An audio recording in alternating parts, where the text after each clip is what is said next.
우리 하나님 말씀은 마태복음 16장 13절부터 16절까지 보겠습니다. 계속 이 본문을 가지고 우리가 좀 더 깊게 하나님 말씀을 가지고 좀 은혜를 받으려고 합니다. 같이 읽습니다. 시작. 예수께서 빌립보 가이사라 지방에 이르러 제자들에게 물어 이르시되 사람들이 인자를 누구라 하느냐? 이르되 더러는 침례 요한, 더러는 엘리야, 어떤 이는 에레미야나 선지자 중의 하나이다. 이르시되 너희는 나를 누구라 하느냐? 시몬 베드로가 대답하여 이르되 주는 그리스도시요 살아계신 하나님의 아들이시니이다. 아멘. 마태복음 16장 16절은 아마 이제 여러분들이 다 암송하실 정도로 그렇게 많이 반복적으로 말씀을 들었습니다. 주는 그리스도시요. 그리스도란 말이 이제 구약 성경에서는 메시아라고 그렇게, 헬라어로는 그리스도, 또 시브리 말로는 메시아, 다 같은 의미예요. 기름 부음을 받은 자, 기름 부음을 받은 자라고 하는 이제 그런 뜻입니다. 기름 부음이라고 하는 것은 특별히 선택했다라고 하는 그런 의미도 있어요. 기름 부었다고 하는 의미는요. 구약 성경에서 그래서 왕이나 제사장이나 그리고 선지자를 세울 때 이렇게 기름을 부어서 세웠습니다. 내가 특별한 일을 위해서 이들을 택했다라고 하는, 구별되었다라고 하는 의미를 가지고 있습니다. 이 기름 부음이라고 하는 것은 신약 시대에 와서의 기름 부음은 조금 더 그 영역이 확대가 돼서 주로 성령의 역사, 오늘도 이 가운데 성령의 기름 부으심이 우리 모두에게 넘치시기를 축원합니다. 성령이 역사하셔야 말씀을 들어도 은혜가 되고 깨닫게 되고, 성령이 역사하셔야 우리의 심령의 변화가 오고, 성령이 역사하셔야 우리가 받은 은혜를 가지고 세상에 나가서 살아갈 용기와 능력이 생기는 거죠. 그게 기름 부으심에 다 함축되어진 이제 용어인 것입니다. 그래서 기름 부으심이라고 하는 것은 왕, 선지자, 제사장, 이것을 구약에서는 세 가지로 이렇게 나누었는데 신약에서 예수님을 그리스도 이렇게 말씀하는 것은 예수님이 곧 왕이시고 예수님이 곧 선지자이시고 예수님이 곧 제사장이시다. 이 세 가지의 직분을 예수님이 다 가지고 계신 분이시고 이 세 가지의 직분을 예수님을 통해서 완성되었다라고 하는 이제 그런 신앙 고백이에요. 이게 굉장히 중요한 거죠. 그래서 유대인들이 예수 그리스도를 죽이려고 했던 큰 이유 가운데 하나가 내가 그리스도냐? 내가 정말 그리스도냐? 이 질문이었어요. 그리스도냐? 만약에 예수님이 그리스도라고 말하면은 그 당시에 종교 지도자들은 그거를 빌미 잡아가지고 예수님을 신성모독으로 이제 죽이려고 했습니다. 결국은 그들의 뜻대로 그대로 이루어졌어요. 그래서 초대교회 안에서 특별히 예루살렘 교회가 예수님을 그리스도라고 고백하면 예루살렘 교회는 유대 나라의 가장 복판에 있는 교회 아닙니까? 한국으로 말하면 이 서울. 제일 유대 나라의 아주 심장부에 있는 그 예루살렘 교회의 성도들, 그 성도들이 만약에 예수를 그리스도라고 고백하면 다 돌에 맞아 죽을 수 있는 그런 엄청난 고백인 것입니다. 지금은 우리가 자유롭게 고백을 하죠. 예수님은 그리스도이십니다. 한번 해보시죠. 시작. 예수님은 그리스도이십니다. 지금 우리가 얼마든지 이렇게 자유롭게 고백을 해요. 그러나 이 고백이 오기까지 수많은 과정을 거쳤다라고 하는 것을 우리가 알아야 될 의미가 있습니다. 그래서 초대교회에서 예수는 그리스도이십니다. 바울의 설교도 예수는 그리스도이십니다. 이거 강조를 많이 했거든요. 그래서 초대교회 시대에는 예수님을 그리스도로 고백한다고 하는 것은 굉장히 위험한 고백입니다. 위험한 고백이에요. 그래서 초대교회에서 성도들이 참 이 고백을 한다고 하는 것이 대단히 힘들었습니다. 왜 그런가 하면 이 고백을 하고 다니면 반드시 핍박이 들어오기 때문에 그렇습니다. 지금이야 우리가 예수님은 그리스도이십니다. 이거 뭐 아무리 얘기를 해도 누가 나 뭐 그렇게 괴롭히는 사람 없고 욕하는 사람 없지 않습니까? 얼마나 참 감사한 일이에요. 여러분, 예수님은 그리스도이십니다. 할렐루야. 네, 이건 우리의 신앙 고백이에요. 신앙 고백입니다. 그래, 이 신앙 고백이 이렇게 살기 좋은 평안한 시대, 고난이 크게 없는 이 시대에만 예수님이 그리스도가 아니고 내 신앙생활에 있어서 정말 힘들고 어려울 때 개인적인 고난, 이 단체적인 고난은 사실 우리나라에 별로 없습니다. 기독교를 그렇게 핍박하고 교회에 와서 성도들 잡아가고 그런 건 없지 않습니까 지금요? 그러니까 공개적인 핍박은 이제 없는 시대예요. 그렇지만 개인적으로 저와 여러분이 예수를 믿다가 어려움 당하는 거예요. 예수를 믿다가 큰 시험도 당하고요. 그런 것들은 이제 개인적인 시험이죠. 이런 개인적인 시험을 만날 때도 예수님은 그리스도이십니다. 예수님은 그리스도이십니다. 주는 그리스도이십니다. 살아계신 하나님의 아들이십니다. 이 신앙 고백을 놓치지 않는, 이 신앙 고백을 어디서나 어떤 환경 속에서나 어떤 사람을 만나든 어떠한 정황 속에서도 이 고백이 진실된 고백이 되시기를 축원합니다. 할렐루야. 그래서 신앙은 고백되어져야 되는 거예요. 한번 따라합시다. 신앙은 고백되어져야 한다. 네, 고백하는 신앙, 이것이 굉장히 아주 참 중요합니다. 고백하는 신앙, 내 마음속에 있는 내가 믿는 신앙을 내 입술로 고백을 하는 거예요. 고백하는 겁니다. 어떻게 보면 전도는 내 신앙을 믿지 않는 사람들에게 고백하는 거예요. 전도는요. 나는 이런 사람으로 이렇게 예수를 믿습니다. 당신도 예수 믿고 나와 같이 되세요. 이 고백하는 거 아닙니까? 그 사람이 믿든 안 믿든 그건 두 번째 문제라고 봐요. 믿음은 감사하지 않습니까? 그러나 일단 내가 바른 신앙을 고백을 해야죠. 나는 예수 믿는 사람입니다. 예수님을 그리스도로 믿는 사람입니다. 예수님을 그리스도로 믿는다고 하는 것은 예수님만이 나의 유일한 구원자이시고 예수님만이 나의 유일한 희망이시고 소망이시고 예수님만이 내가 인생을 살아가야 할 진정한 목적이고 의미요 뜻입니다라고 하는 그 고백이 그리스도 안에 함축되어 있는 거예요. 내가 예수님을 그리스도로 믿습니다라고 하는 그 고백 속에 같이 이렇게 포함되어 있는 것입니다. 그러니까 이런 고백을요, 여러분, 내가 좋을 때만 하면 안 되죠. 편할 때만 하면 안 되죠. 힘들어도 어려워도 이 고백이 진실된 고백. 아무리 어려운 일이 있다고 할지라도 예수님은 내 삶의 그리스도이십니다 라고 하는 이 고백이 흔들리지 아니하는 저와 여러분 되시기를 주의 이름으로 축복합니다. 지난 시간에는 예수님은 제사장이다 라고 말씀을 드렸는데 오늘은 예수님은 선지자이십니다. 이런 말씀을 가지고 좀 은혜를 받으려고 합니다. 여러분, 선지자라고 하는 말은 하나님의 말씀을 받아서 하나님의 말씀을 조금도 가감없이 그대로 전하는 사람이에요. 지금은 성경을 해석하는 시대입니다.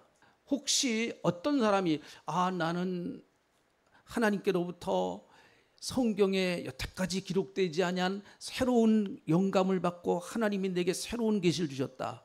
그거 다 뻥이에요. 그런데 속아나가면 안 돼요. 이미 성경은 완성되어졌고 다 기록되어졌어요. 끝났습니다. 성경을 기록하는 시대는 다 끝났어요.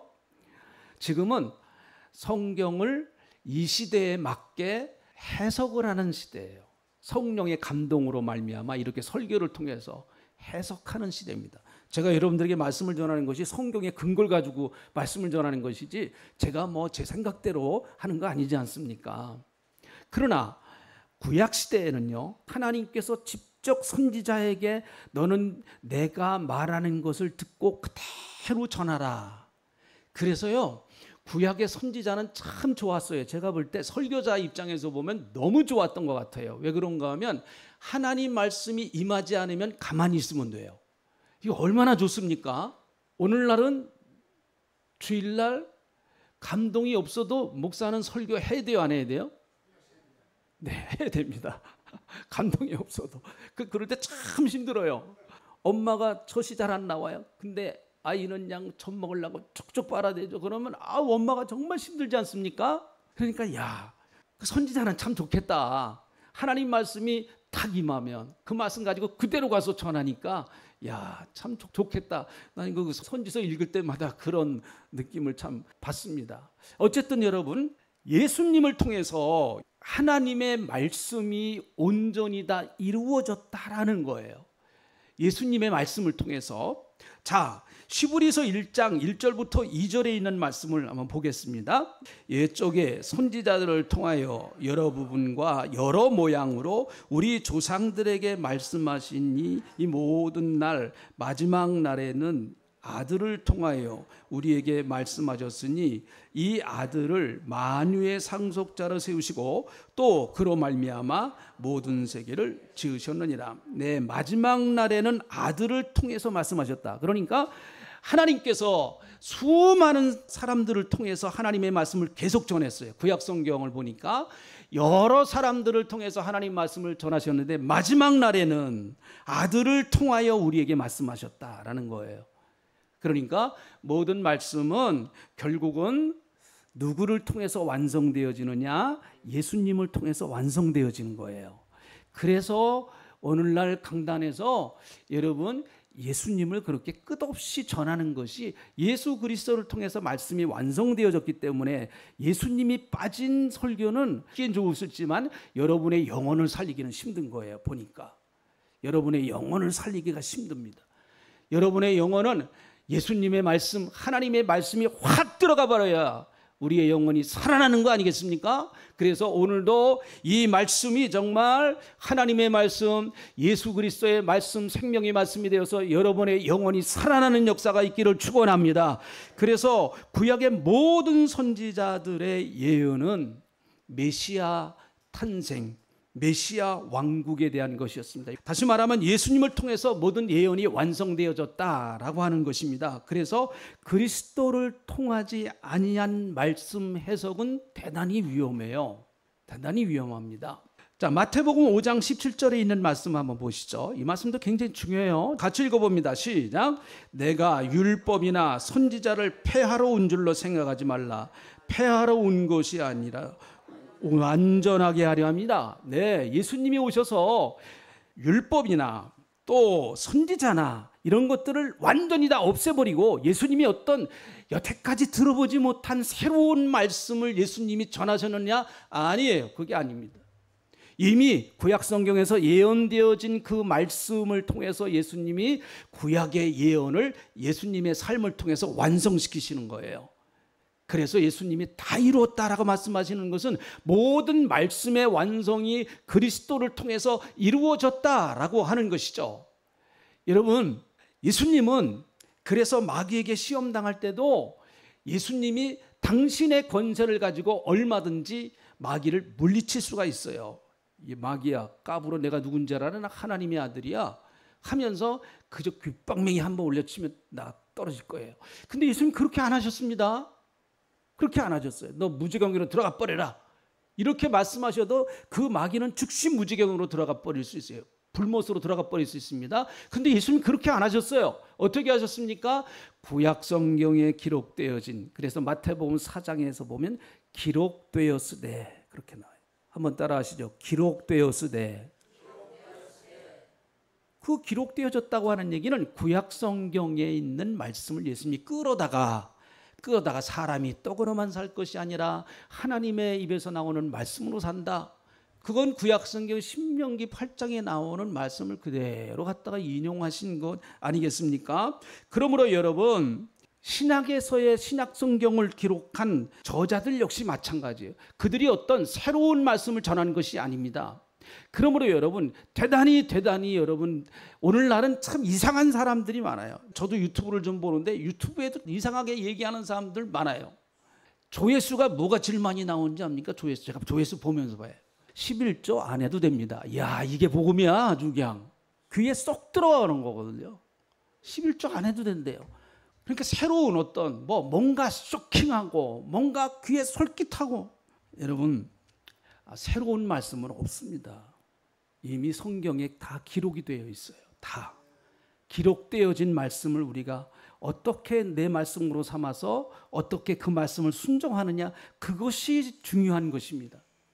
그래서 여러분, 색다른 은혜를 받으려고 그렇게 너무 애쓰지 마세요. 색다른 은혜, 특별한 은혜 없습니다.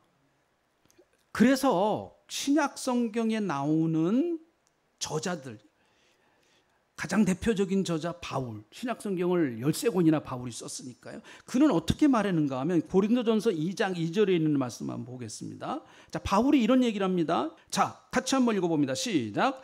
내가 너희 중에서 예수 그리스도와 그의 십자가에 못 박히신 것 외에는 아무것도 알지 아니하기로 작정하였음이니라. 나는 오직 예수 그리스도의 그 십자가와 부활의 복음, 예수님의 십자가의 사건, 이건 복음을 말하는 거 아닙니까? 나는 예수 그리스도 그분을 전하는 것 외에는 다른 것을 아무것도 알지 않기를 나는 작정했다, 이렇게 얘기를 해요. 바울이 얼마나 똑똑한 사람입니까? 13권의 성경을 쓴 사람이에요. 로마서 같은 거 읽어보면 바울은 정말 대단한 저술가입니다. 그럼에도 불구하고 바울은 하고 싶은 말 많고 자기가 하고 글 쓸 이야기 많지만은 자기의 복음의 증거의 초점은 뭐냐? 예수 그리스도라고 하는 사실이에요. 왜요? 바울도 알았으니까. 바울도 예수님을 통해서 모든 말씀이 완성되어졌다라고 하는 것을 바울이 너무 잘 알았어요. 그래서 그 예수를 전할 때, 사람이 구원받고 예수를 전할 때 사람이 새로워지고 복음이 들어가서 십자가의 복음과 부활의 생명의 복음이 확 들어가 버리면 사람이 뒤집어 버리고 사람이 새로워지고 사람이 변화되어서, 아멘 좀 하세요. 아멘. 네, 사람이 변화돼서 새 사람 되는 거예요. 새 사람 돼서 교회 밖을 나가는 거예요. 그래서 그 사람이 가는 곳곳마다 가정이 변화되고 직장이 변화되고, 우리가 잘 못해서 그렇지 어쨌든 우리가 잘 못해서 그렇지, 그게 원칙이에요. 복음이 제대로 작동만 하면, 예수 그리스도의 은혜가 내 심령 가운데 정말 들어와서 나를 작동하기만 하면, 내 안에 작동하기만 하면, 그런 역사는 안 일어나는 게 이상한 건 비정상입니다. 안 일어나는 것이. 사도 요한은 신약 성경 5권의 성경을 쓴 사람입니다. 5권의 성경을 쓴 사람인데, 자, 요한복음 1장 1절에 있는 말씀을 한번 보겠습니다. 사도 요한이 이런 얘기를 합니다. 요한복음 1장 1절에 있는 말씀을 한번 보시죠. 네, 같이 이제 읽어보겠습니다. 시작. 태초에 말씀이 계시니라. 이 말씀이 하나님과 함께 계셨으니 이 말씀은 곧 하나님이시니라. 네, 뭐 이 한 말씀 가지고도 시간이 많이 걸리는데, 여기서 말씀은 예수님, 로고스, 예수님을 말씀하는 거예요. 예수님. 그러니까 태초에 예수님이 계셨다. 이 예수님은 하나님과 함께 계셨으니 예수님이 곧 하나님이시다, 이런 말이에요. 그래서 삼위일체 하나님이 이제 이게 근거가 되는 아주 귀한 말씀 가운데 하나입니다. 예수님이 하나님이시고 하나님이 예수님이시다. 그리고 또한 성경의 맨 마지막 책이 요한계시록이잖아요. 성경의 맨 마지막 책이 요한계시록입니다. 요한계시록을 끝내면서, 여러분 요한계시록 이야기가 여러 가지 많지 않습니까? 뭐 요한계시록 읽어보면은 이해도 안 되고 그런 것들이 참 많이 나와요. 그런데 사도 요한이 결국은 요한계시록을 쓰면서 결론적으로 말하고 싶은 이야기가 뭐였었냐? 그게 요한계시록을 끝내면서 한 얘기예요. 요한계시록 22장 20절부터 21절 다 같이 읽어봅니다. 자, 같이 읽어보겠습니다. 시작. 이것들을 증언하신 이가 이르시되 내가 진실로 속히 오리라 하시거늘 아멘. 주 예수여 오시옵소서. 주 예수의 은혜가 모든 자들에게 있을지어다. 아멘. 이게 성경의 끝이에요, 끝. 그러니까 여러분, 성경의 끝은 무엇으로 끝나느냐? 예수 그리스도의 은혜가 가득하고 예수님이 빨리 오세요. 예수님 좀 빨리 오시기 바랍니다. 재림의 예수를 기대하면서 성경은 끝났어요. 끝났습니다. 그게 성경의 마지막이에요. 성경의 끝입니다. 여러분, 맨 마지막은 결론 아닙니까? 결론 아니에요? 그러니까 여러분, 성경의 결론은 결국은 구원자이신 예수 그리스도를, 예수 믿는 사람들이 다시 신부가 신랑을 기다리는 것처럼 다시 기다린다. 예수님을, 내 신랑을 영접하는 것처럼 다시 기다린다. 그게 성경의 마지막 장면이에요. 그래서 구약에 나오는 선지자들이 하고 싶었던 이야기는, 구약에 나오는 선지자들은 여러 가지 많은 이야기를 하고 싶었습니다. 그러나 그들이 정말 하고 싶었던 이야기는 메시아 왕국이 와서 메시아가 통치하시는 나라가 이루어져야 진정한 인간이 바라는 진정한 유토피아가 이루어진다라고 하는 것이에요. 그래서 구약시대의 선지자들은 좀 사람들이 듣고 싶지 않은 얘기들을 많이 했습니다. 지난주에도 좀 말씀드렸습니다마는 선지자들이 외쳤던 것은 그들이 하나님 앞으로 돌아와라, 빨리 돌아와라, 하나님 앞으로 돌아와야 살아. 특별히 이스라엘 민족은요, 하나님 앞에 돌아와야만 살 수 있는 민족입니다. 하나님 떠나면 못 사는 민족이에요. 이스라엘 백성들은요, 하나님 앞에 빨리 돌아와라. 선지자들이 간절하게 외쳤던 그것이에요. 그런데 여러분, 이스라엘 백성들이요, 참 이상해요. 이스라엘 백성들이, 이거는 어떻게 보면 우리일 수도 있어요.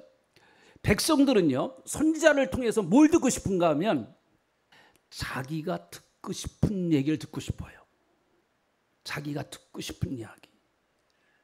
아마 오늘도 여기 교회에 오실 때 여러분들이 오늘 내 마음이 이런데 저 이런 말씀을 참 주시면 좋겠다, 뭐 그런 기대를 가지고 오신 분들도 있죠. 그거 나쁜 거 아닙니다. 좋은 거예요. 아예 그런 기대도 없이 그냥 주일날 됐으니까 오겠다, 그게 문제지. 그런 기대 갖고 오는 건 굉장히 좋습니다. 그런데 이스라엘 백성들이 선지자들에게 기대를 겁니다.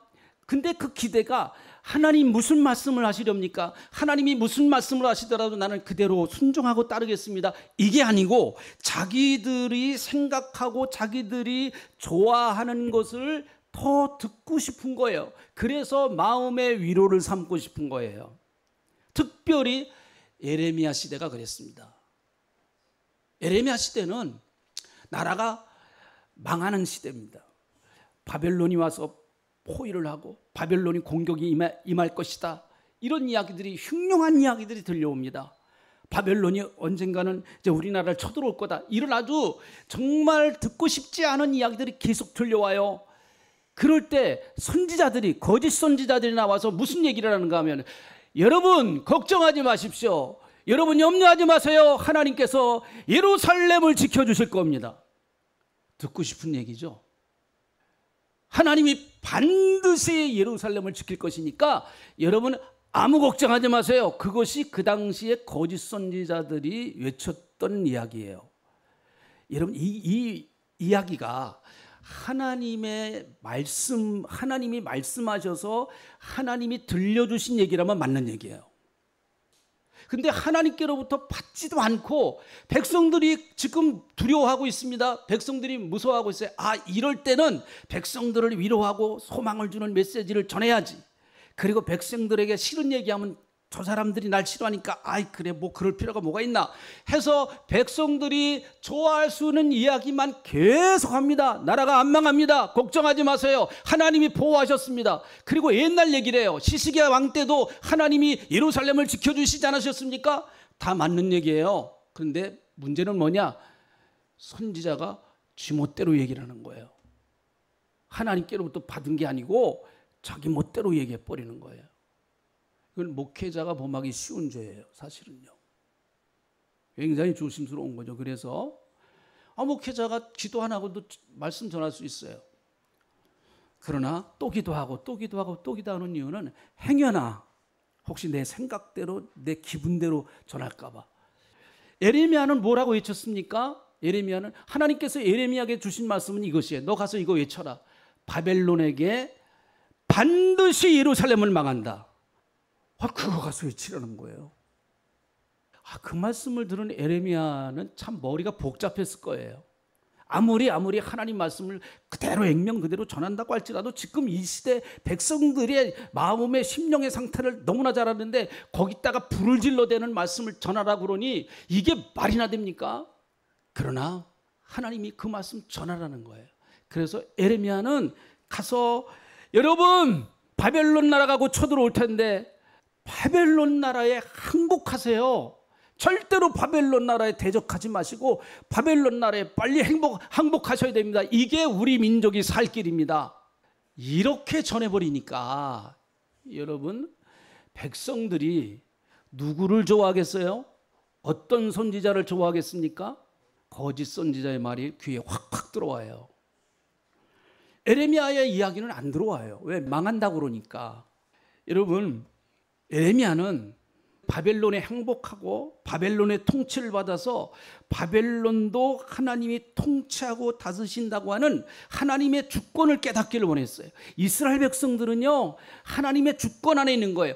바벨론의 느부갓네살 왕의 주권 안에 있는 게 아니라 느부갓네살에 의해서 예루살렘이 정복돼도 이스라엘 백성들은 누구의 주권에 있느냐? 하나님의 주권에 있는 거예요. 나라가 망하고 안 돼도 하나님의 주권 안에 사는 게 이스라엘 백성들의 삶이에요. 그게 그들의 운명입니다. 운명이에요. 숙명입니다. 하나님의 주권 안에 사는 거예요. 망하든 흥하든. 그 선지자들의 역할이 그런 역할이었습니다. 그러니까 하나님의 말씀을 전하라고 하시죠. 구약의 선지자들이 선포한 메시지의 결론은 메시아가 오신다는 거예요. 메시아가. 그래서 구약의 선지자의 패턴, 선지서의 패턴은, 예언서의 패턴은 똑같아요. 책망, 회개, 소망, 이거예요. 이 패턴으로 움직여요. 한번 따라합시다. 책망, 회개, 소망. 이게 그 선지서의 메시지의 패턴이에요. 어느 선지자든지 이 세 가지 패턴이 나와요. 항상 끝에는 소망을 줘요. 그런데 그 소망을 어디서 찾는가 하면 메시아가 올 것이다. 메시아라고 하는 단어는 쓰지 않았지만 성경 전체적인 맥락을 봐서는 결국은 메시아예요. 메시아의 왕국이 이루어질 때, 메시아가 오실 때, 그때서야 하나님의 왕국이 이루어진다. 그러므로 이스라엘 백성들이 메시아를 그렇게 기다렸던 이유는, 예수님 당시에도 메시아를 그렇게 기다렸던 이유는 구약성의 수많은 선지자들이 메시아가 오신다, 메시아가 오신다, 메시아가 오셔야 된다, 이걸 전했기 때문에 그래요. 근데 이스라엘 백성들의 문제는 그 메시아를 너무 정치적인 메시아로만 받아들였어요. 정치적인 메시아로만. 예수님은 정치적으로 이 땅을 개혁하고 새롭게 하시기 위해서 오신 것도 아니고, 그것도 일부분 있을 수 있어요. 그렇지만 그분은 아담과 하와의 죄악을 물려받아 영원히 죽을 수밖에 없는 그들의 영혼을 살려서 하나님의 백성 삼으셔서 하나님의 나라를 이루어가는 그 어마어마한 일을 하시기 위한 메시아로 이 땅에 오신 겁니다. 그래서 우리의 영혼이 잘 되고 범사가 잘 되고 강건한 축복을 받기를 하나님은 원하시는 겁니다. 복음성가 124장. 메시아 왕국이 올 때 이런 나라가 이루어질 수 있다. 이사야서에 나오는 말씀을 가지고 찬양을 만들었어요.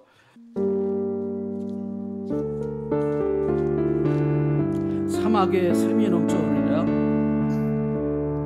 사막에 메시아가 오셔야 이루어질 나라입니다. 주님이 다스리는 그 나라가 되면은 사막이 꽃동산들이, 사자들이 어린 양과 뛰놀고 어린이들 함께 뒹구는 참사랑과 기쁨의 그 나라가 이제 속히 오리라. 사막에 숲이 우거지리라. 사막에 예쁜 새들 노래하리라. 주님이 다스리는 그 나라가 되면은 사막이 낙원되리라. 독사굴에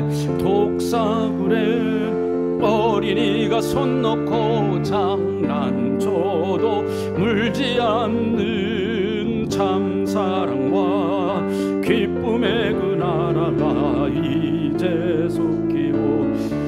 이게 이사야 선지자가 꿈꿨던 메시아 왕국입니다. 이 메시아 왕국은 예수 그리스도께서 이 땅에 오심으로 말미암아 완성되어지진 않았지만, 하늘나라 가서 완성되지만 이 땅에서도 맛볼 수 있는 그리스도가 통치하시는 가정, 그리스도가 통치하는 교회, 그리스도가 통치하는 내 마음, 이런 나라 될 수 있습니다. 다시 한 번만 하고 마치겠습니다.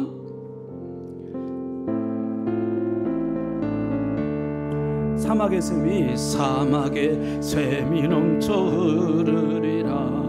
사막에 꽃이 피어 향내 내리라. 주님이 다스리는 그 나라가 되면은 사막이 꽃동산들이, 사자들이 어린 양과 뛰놀고 어린이들 함께 뒹구는 참사랑과 기쁨의 그 나라가 이제 속히 오리라. 사막의 숲이 우거지리라. 사막의 숲이 우거지리라. 사막의 예쁜 새들 노래하리라. 주님이 다스리는 그 나라가 되면은 사막이 낙원되리라. 독사굴에 어린이가 손 놓고 장난쳐도 울지 않는 참사랑과 기쁨의 그 나라가 이제 속히 오리라. 하나님, 메시아 왕국이 이루어져 우리가 이 찬양과 같이 사막에 꽃이 피고 사막에 길이 나고 사막에 향내가 나는 이 거룩한 역사들이 우리 교회와 우리 가정에, 내 심령 위에, 너무나 복잡한 이 나라 이민족 위에 사막의 꽃이 피듯이 예수 그리스도로 말미암아 희망의 꽃이 피고 소망의 꽃이 피고 사랑의 꽃이 피는 그런 놀라운 역사들이 이루어지게 하나님 역사하여 주시옵소서. 감사합니다. 예수님의 이름으로 기도합니다. 아멘.